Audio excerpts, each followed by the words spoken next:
No role plays, no conference calls, no BS. Chris and Lorenzo share 4 decades of combined experience to help you become a more effective leader. This is Hacking Your Leadership.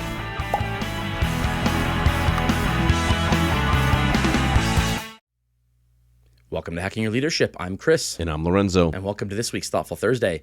Don't forget to follow us on YouTube at Hacking Your Leadership and leave us a review on whatever podcast platform you're listening to. On this Thoughtful Thursday, I want to talk about a specific element related to psychological safety. Oh, yes, a hot topic. I like it. It is, and we've spoken about it a lot recently.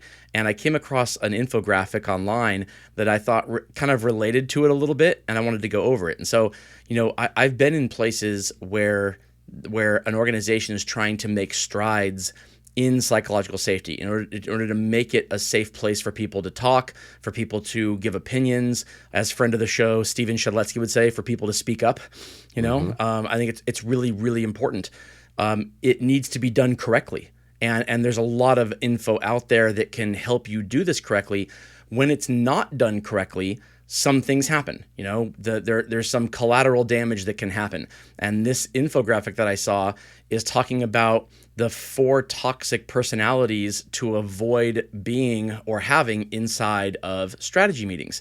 And I thought this was interesting and funny because these are all animal names and they're all acronyms, and so there's a kind of a comedic element to it. But this is very real. These 4 types of people can pop up in organizations where you're trying to make it more psychologically safe. Because if you don't know what psychological safety is, and to the point where you can define it and see it in action and kind of know what you're looking for to ensure that it's happening, these are the things that pop up. And psychological safety is not just, hey, anybody can say what they want, right? That's not what that means. It means that it is done in a respectful way where things are challenged in order to make the organization better, where people don't identify themselves so closely aligned with whatever their idea is that they take things personally, but where criticism is not given in a way that attacks an individual, but rather challenges the credibility of an idea, based on on real facts. And so, these toxic personality types to avoid in meetings, the first one is the zebra, which is an acronym for zero evidence, but really arrogant. Yeah, this is a person who thinks they know it all, but they rely solely on their opinion rather than actual evidence. If you have a zebra in your midst, make sure you have data to back up your decisions and come up with quick experiments so you can run test ideas to gather evidence.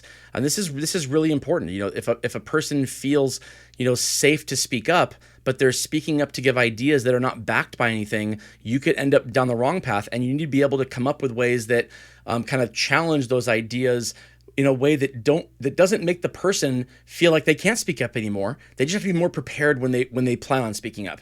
And that's a really important thing to do, because you can't just tell a person you're really arrogant, go away. You want them to speak up. You just want them to make sure they have their ducks in a row before they do. Yeah, and their evidence has to be more than maybe just what they've experienced or what they've seen kind of in front of themselves. Because I think that's sometimes where it becomes the issue, where it really shows up. Is it's not that they don't have any evidence, it's just that their opinion is solely based on what they have only experienced or what they've seen in the past, and they're less likely to take in new information to make different decisions. Yeah, the second toxic personality trait to avoid is the hippo, which stands for highest paid person's opinion.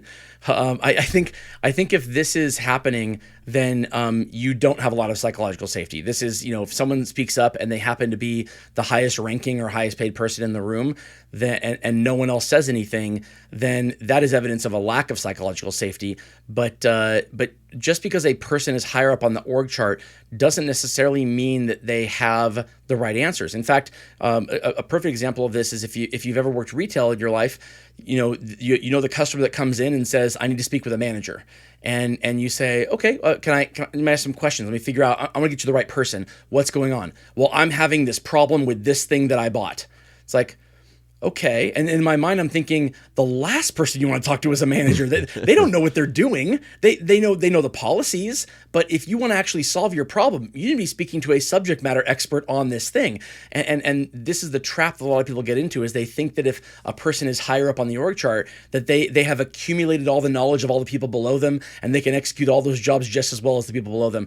And oftentimes it's exactly the opposite. So, try to make sure that you are having an environment where people who are not the highest paid people in the room can speak up and have a voice as well. Yeah, it's facts. And I think we've talked a lot about it at length, of making sure that if you are the leader of the leaders, if you are necessarily the highest ranking or whatever the case is, leader in the room, to make sure that your opinion is not necessarily first, and to be conscious of the fact that once you state it, many times people will just fall in line with whatever that might be, when in fact there should be a different opinion, or you could be completely wrong. Yeah, absolutely.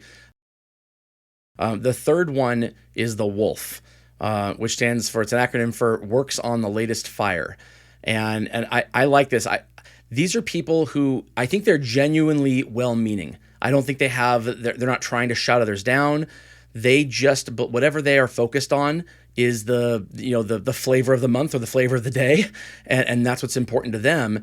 And you have to treat these people with kid gloves a little bit, because you don't want them to stop speaking up. And sometimes the fire that they're working on, it becomes a really important fire. It's just most of them are not. Most of them will take you off the course of what the larger strategy is. And this infographic says that if you have this person kind of in the meeting, create a process for collecting feedback about the problems, and consider that feedback along with the other requests. So they're not just kind of derailing the meeting with things that are completely off topic or off course. I think that's super important. They need to feel like they have a voice, but they can't derail or commandeer whatever the meeting is for something that is not related to what you're there for. Yeah, no, I was going to say and underline that point around, I think sometimes they can get so caught in whatever the moment is of the thing that's going on, that's all the time they want to spend talking about, when there are other things that need to be addressed from a strategy standpoint. Right. And then the last one is the Rhino, which is really here in name only. These are people who are they're just there to get paid and not really contribute much. They might actually be actively impeding your process, because at the end of the day, they're trying to avoid adding more work to themselves. And if a strategy meeting, the purpose of a strategy meeting is to figure out what the way forward is. And oftentimes the way forward includes everybody in that meeting leaving the meeting with a to-do list, with things they have to get done. And that Rhino doesn't want that to-do list. And so you have to really think about, if a person is kind of shooting down ideas, it might seem like they have some good points, but you have to really kind of figure out where their motivation lies. Are they shouting it down because they actually believe it's not a good thing for the organization, or are they shouting it down because they believe it's not a good thing for them? Yeah, no, that's a great point. And I've seen that in action sometimes. It's kind of like when we're having a collective strategy meeting, that typically means that there's something that we're trying to solve for, we're trying to commit to, we're trying to get better at. And that does mean that if you're in the room, there's something you have to take away and go do. And I think, I think sometimes these can be blended a little bit. I even see that.